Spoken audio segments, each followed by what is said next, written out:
2019년 생활스포츠 지도사 운동생리학 20문제 풀어보도록 하겠습니다. 1번 보기에서 설명하는 운동훈련의 원리는 물었어요. 보기 운동훈련에 의한 효과는 운동량이 일상생활 수준보다 높을 때 일어난다고 했어요. 그러니까 평소보다 좀 더 과하게 했을 때 일어나겠죠. 운동량은 운동의 빈도, 강도 또는 지속시간을 증가시킴으로써 늘릴 수 있다라고 했어요. 자, 이거는 이제 과하게 운동을 했을 때 효과가 더 나타난다라고 하는 가부화의 원리와 관련이 있죠. 그래서 1번의 정답은 3번이 되겠습니다.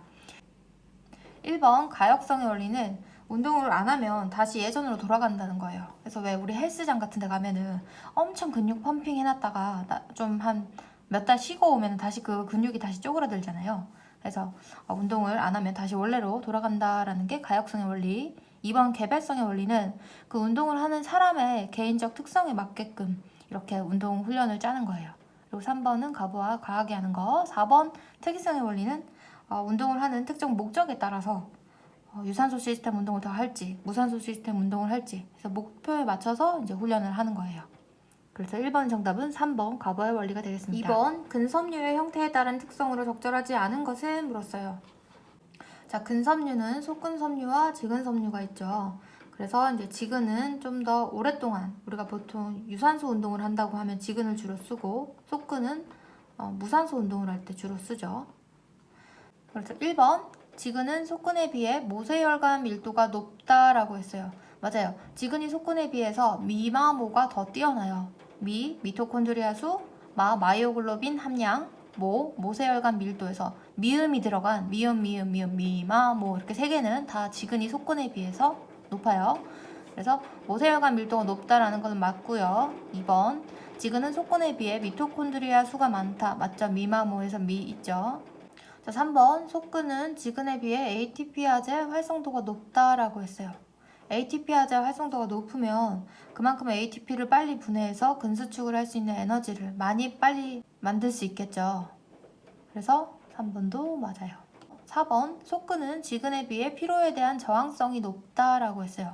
자, 피로에 대한 저항성이 높으면 계속 피로한데도 계속 할 수 있는 그 힘이잖아요. 피로에 대한 저항성이 높으면 오랫동안 일을 할 수가 있어요. 근데 속근은 빨리 쓰고 시간이 더 지날수록 지근을 사용하죠. 그래서 지근이 피로에 대한 저항성이 높고 속근은 피로에 대한 저항성이 낮기 때문에 운동 초반에 많이 쓰거나 아니면 고강도의 운동일 때 속근을 쓰죠. 그래서 이번의 정답은 4번이 되겠습니다. 자, 3번 혈액 내 산소 운반 물질은 물었어요. 혈액 내 산소 운반 물질은 헤모글로빈이에요. 자, 히읗 있잖아요. 그래서 혈액 내에서는 헤모글로빈이 이제 산소를 운반하고 근육 내에서는 마이오글로빈이 운반을 하죠. 자, 글루코스는 포도당을 말하는 거고 자, 유리지방산은 중성지방이 분해됐을 때 3지방산과 1글리세롤로 분해가 되죠. 자, 그래서 3번의 정답은 2번이 되겠습니다. 자, 4번 고강도 운동 중 젖산역치가 발생하는 원인으로 적절하지 않은 것을 물었어요. 자, 젖산역치는 점증부하 운동 시 운동 강도가 이제 점차 증가함에 따라서 안정시보다 혈중 젖산 농도가 급격하게 증가하는 운동 강도의 시점이에요. 보통 이렇게 직선으로 증가하는데 젖산역치는 이렇게 가다가 비직선적으로 급격하게 젖산이 쌓이면서 이렇게 증가해요. 그래서 이 시점을 젖산역치라고 해요. 자, 그러면 보기 한번 볼게요. 1번 근육 내 산소량 감소. 그렇죠. 무산소성 운동을 하니까 근육 내 산소가 많이 쓰이겠죠. 속근섬유 사용률 증가. 자, 큰 힘을 내는 고강도 운동이에요. 그러면 지근섬유보다 속근섬유 사용률이 증가하겠죠. 3번 코리사이클의 증가. 아니죠. 코리사이클은 감소하게 돼요. 코리사이클은 젖산을 제거하는 과정이거든요. 근데 여긴 젖산이 많이 쌓여서 증가했다고 했으니까 반대의 그거를 설명한 거죠. 자, 코리사이클은 이제 우리가 운동하고 근육에 이제 생겨난 젖산을 혈액을 통해서 간으로 다시 보내서 당 신생합성을 하는 거를 코리사이클이라고 해요. 자, 4번 무산소성 해당 가정 의존율 증가. 그렇죠. 탄수화물에 의존하는 경향이 높으니까 고강도에서는 증가하죠. 그래서 4번의 정답은 3번이 되겠습니다. 젖산역치 발생하는 원인이 4가지가 있거든요. 이 4가지는 선생님들이 외우셔야 돼요. 이거 청킹은 근해 속젖으로 땄어요. 근육 내 낮은 산소량, 해당 가정 활성화, 속근섬유 사용 증가, 젖산 제거의 낮은 비율 이렇게 해서 근, 해, 속, 젖 이렇게 네 가지가 젖산 역치가 발생하는 원인이에요. 자, 5번 한번 볼게요. 5번 보기는 췌장에서 분비되는 혈당 조절 호르몬에 대한 설명이다. 기역, 니은에 들어갈 용어를 바르게 나열한 것은 했어요. 보기, 기역은 혈당 저하 시 글리코겐과 중성지방의 분해를 증가시켜 혈당을 높여주는 역할을 한다. 다음, 니은은 혈당 증가 시 세포 안으로 포도당 흡수를 촉진하여 혈당을 낮추는 역할을 한다 했어요. 자, 췌장에서는 글루카곤과 인슐린이 분비가 돼요. 그리고 글루카곤은 혈당을 높여주는 역할을 하고 인슐린은 혈당을 낮춰주는 역할을 해요. 그래서 우리가 음식물을 많이 먹으면 당이 높아지잖아요. 그때 이제 인슐린이 분비를 해서 혈당을 낮춰주죠. 그래서 정답은 5번에 4번이 되겠습니다. 자, 6번 건강체력 요소가 아닌 것을 물었어요. 건강체력 요소는 5가지가 있는데 심폐지구력, 근지구력, 근력, 유연성, 신체조성 이렇게 5가지가 있어요. 그리고 그럼 거기에 안 해당되는 게 1번이죠. 그래서 6번 정답은 1번 순발력인데 순발력은 운동기술 관련 체력 요소예요. 그래서 민순스평협 해서 민첩성, 순발력, 스피드, 평형성, 협응력 요게 운동기술 관련 체력 요소예요. 7번 고지대에서 장기간 노출 시 나타나는 생리적 적응 현상으로 적절하지 않은 것을 물었어요. 자, 고지대에서는 산소가 굉장히 부족한데 적응을 했대요. 적응. 그러면 조금 더 적응하기 전보다는 나아졌다라는 거죠. 자, 1번 적혈구수 증가. 그렇죠. 2번 산소 운반 능력이 향상됐대요.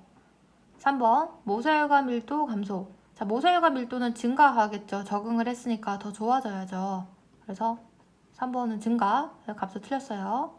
4번 주어진 절대 강도 운동 시 폐 환기량 증가. 맞아요. 그러니까 산소 분압이 낮아지면 환기량이 증가하죠. 그래서 폐 환기량은 증가합니다. 그래서 7번에 3번이 정답이고요. 모세혈관 밀도는 증가합니다. 자, 8번 한번 볼게요. 보기에 기역, 니은에 들어갈 용어로 바르게 나열한 것을 물었어요. 보기, 신경계는 중추신경계와 말초신경계로 구분된다. 말초신경계 중 자율신경계는 흥분성의 기역과 억제성의 니은으로 구분된다 라고 했어요. 자, 자율신경계는 교감신경과 부교감신경이 있죠. 근데 그 중에서 흥분할 수 있는 거는 교감신경과 관련이 있고 억제하는 거는 부교감신경과 관련이 있어요. 그래서 8번의 정답은 1번이 되겠습니다. 자, 9번 운동 시 폐포와 폐모세혈관 사이에서의 산소 교환율을 증가시키는 직접적인 원인은 물었어요. 자, 우리가 체순환을 하고 온 피들이 폐로 다시 들어가서 다시 나오잖아요. 그래서 심장을 통해서 폐로 들어가는 게 폐동맥, 폐에서 다시 나오는 게 폐정맥이죠. 그러고 난 다음 다시 심장 들어가서 이제 대동맥으로 나오게 되죠. 얘는 심장이에요.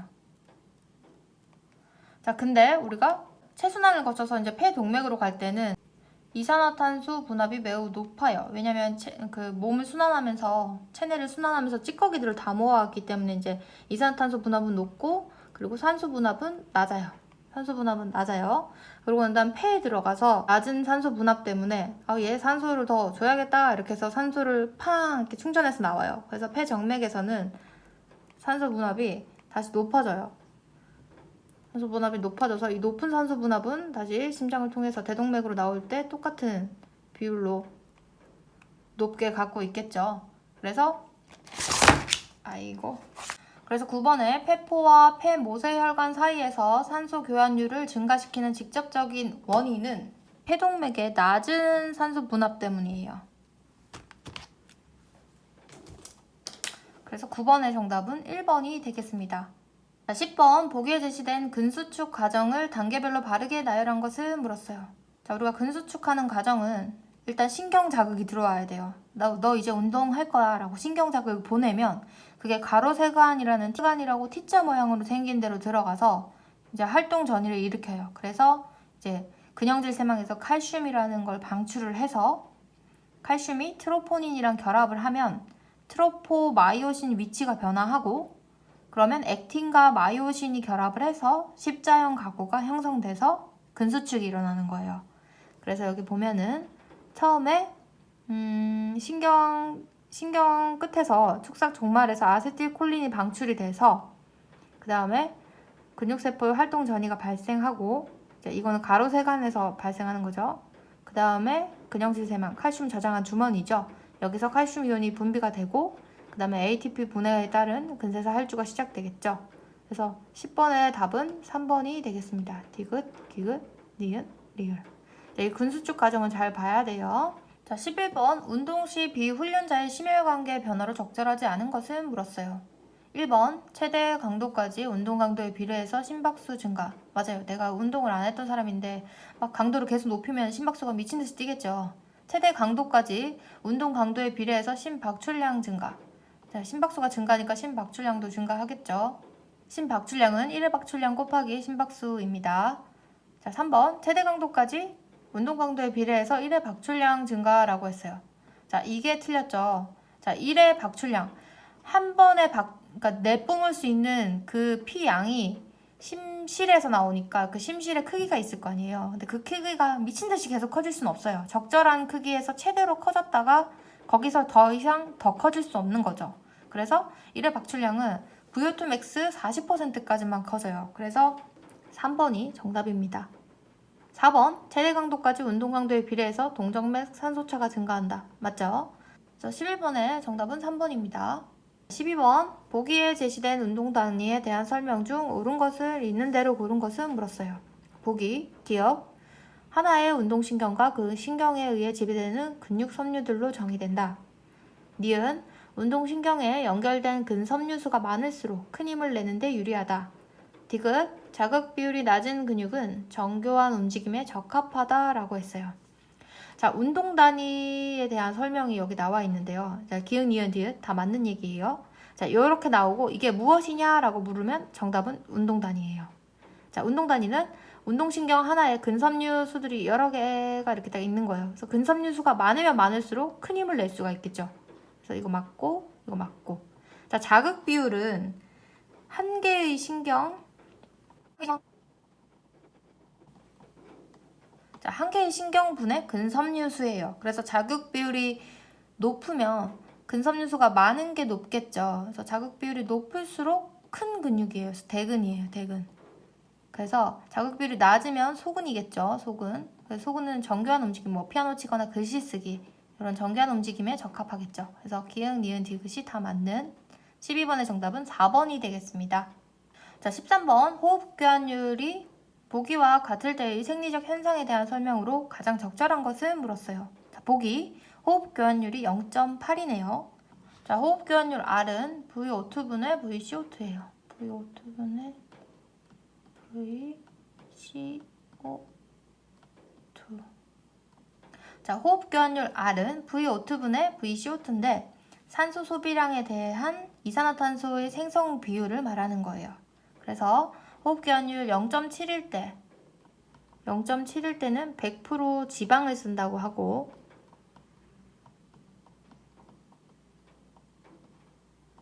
1일 때는 100% 탄수화물을 쓴다고 해요. 그럼 여기 가운데인 0.85일 때 아이고 글씨가 0.85일 때 지방과 탄수화물을 반반씩 쓴다고 해요. 그럼 여기서 지금 0.8이잖아요. 그러면은 반반씩 쓰는 것보다 지방을 더 많이 쓰겠죠. 0.8이니까. 그래서 1번 한번 보면 이산화탄소 생성량이 산소 소비량보다 많다. 아니에요. 얘가 더 많으면 숫자가 1을 넘어서겠죠. 그래서 틀렸고 2번 에너지 대사의 주 연료로 지방을 사용하고 있다. 맞아요. 0.85보다 작으니까 0.8이니까 지방을 더 주로 쓰고 있죠. 정답은 2번이고 3번 VO2 max 80% 이상의 고강도 운동을 수행하고 있다라고 했어요. 자, 지방을 사용하고 있기 때문에 고강도 운동은 아니죠. 자, 4번 에너지 대사의 연료로 탄수화물은 전혀 사용되지 않고 있다라고 했어요. 자, 탄수화물도 사용되고 있죠. 비율이 지방보다 작아서 그렇죠. 탄수화물이 전혀 사용되지 않으려면 0.7이 돼야겠죠. 0.7이 됐을 때 지방 100%를 사용하겠죠. 그래서 13번의 정답은 2번이 되겠습니다. 자, 14번 장기간의 규칙적인 유산소 훈련에 따른 생리적 적응 현상으로 적절하지 않은 것은 물었어요. 훈련을 해서 적응을 했대요. 그럼 능력이 더 좋아졌겠죠. 1번 근섬유의 항산화 능력 향상. 그렇죠. 운동을 해서 이제 적응을 하면 노화 방지 능력이 향상되겠죠. 2번, 직은 섬유의 속근 섬유로의 전환. 이거 틀렸네요.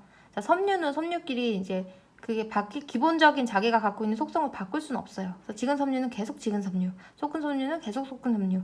더 훈련을 해서 더 빨라질 수 있고 더 비대해질 수 있고 그럴 수는 있겠지만 섬유 자체가 변할 수는 없어요. 섬유의 형태가 변할 수는 없어요. 그래서 14번의 정답은 2번이 되겠습니다. 자, 3번 근섬유의 미토콘드리아 밀도 증가. 그렇죠. 유산소 훈련을 해서 적응을 했어요. 더 좋아졌대요. 그러면은 아까 말했던 미마모, 이게 유산소 훈련이니까 지금과 관련 있죠? 미마모가 향상되겠죠. 미토콘드리아 밀도 증가, 마이오글로빈 함량 증가, 모세혈관 밀도 증가, 이렇게. 그래서 이거 맞아요. 자, 4번 체대화 운동 중 지방대사 능력이 향상. 그렇죠. 미마모가 향상됐으니까 지방대사도 향상되겠죠. 그래서 14번의 정답은 2번이 되겠습니다. 자, 15번 보기에서 설명하는 호르몬은 물었어요. 보기, 운동 시 부신 수질로부터 분비가 증가된다. 간과 근육의 글리코겐 분해를 촉진시킨다. 심박수와 심근의 수축력을 증가시킨다 라고 했어요. 자, 부신 수질에서 분비되는 호르몬은 카테콜라민이 있어요. 카테콜라민 안에는 에피네프린, 노르에피네프린, 도파민 뭐 등등 이런 것들이 있는데 이제 보기에서 봤을 때는 에피네프린이 이제 적합한 호르몬이죠. 1번의 에스트로겐은 부신 피질에서 분비가 되고 3번과 4번의 성장 호르몬과 갑상선 자극 호르몬은 내하수체 전엽에서 분비가 되죠. 그래서 15번의 정답은 2번이 되겠습니다. 자, 16번 보기에 지방에 대한 설명 중 옳은 것만으로 묶인 것은 물었어요. 옳은 것. 보기, 기억. 지방은 유리지방산의 형태로 지방 조직과 골격근에 저장된다 라고 했어요. 자, 지방 조직과 골격근에 저장되는 건 맞는데 유리지방산의 형태가 아니라 중성지방 형태로 저장이 돼 있죠. 자, 2번 중성지방은 탄수화물이 고갈되더라도 에너지원으로 사용되지 않는다라고 했어요. 에너지원으로 사용이 되죠. 중성지방을 분해를 하면은 한 개의 글리세롤과 세 개의 지방산이 나와요. 근데 세 개의 지방산은 산화 과정에서만 쓰지만 한 개의 글리세롤은 해당 과정에 동원돼서 ATP를 만들어요. 그래서 탄수화물이 고갈되더라도 에너지원으로 사용이 됩니다. 디귿, 중성지방은 리파제에 의해서 지방산과 세 개의 지방산, 글리세롤, 한 개의 글리세롤로 분해된다. 맞아요. 리파제는 중성지방을 분해하는 효소죠. 자, 그래서 디귿은 맞아요. 리을, 운동 강도가 증가함에 따라서 에너지 생산을 위한 주 연료는 지방에서 탄수화물로 전환된다. 그렇죠. 강도가 증가하면 센 운동을 한다는 거잖아요. 그러면은 지방보다 탄수화물이 더 에너지 생산을 많이 할 수 있기 때문에 지방에서 탄수화물로 전환이 됩니다. 그래서 리을도 맞고요. 16번의 정답은 디귿 리을 4번이 되겠습니다. 자, 17번 보기에서 설명하는 근육기관을 물었어요. 보기, 골격근에서 발견된다. 근육의 길이를 감지한다. 자, 근육의 길이를 감지한다고 하면 근방추밖에 없네요. 근방추. 그래서 급격하게 이제 길이가 길어졌을 때 반사적 근육 활동을 해서 이제 길어진 거를 빨리 갖고 와서 더 끊어지지 않도록 근육이 그렇게 하는 역할을 하죠. 자, 2번의 동방결절은 심장에서 전기 자극을 형성하는 부위를 동방결절이라고 하고 모세혈관은 이제 소동맥과 소정맥을 연결하는 그물 모양의 가는 혈관, 그거를 모세혈관이라고 하죠. 자, 4번 근형질세망은 이제 근수축하기 위한 칼슘을 보관하고 있는 주머니죠. 네, 그래서 17번의 정답은 1번이 되겠습니다.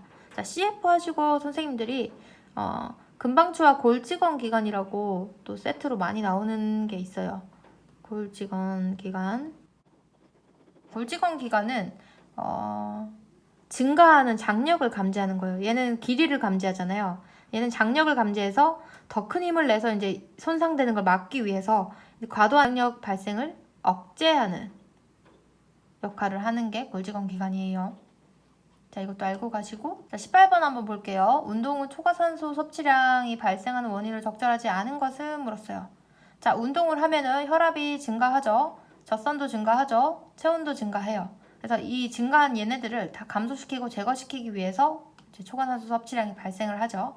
근데 운동 중 증가한 산소를 제거한다. 말도 안 되죠. 산소가 부족해서 초과산소 섭취량이 생겨났죠. 그래서 증가한 산소 제거는 틀렸습니다.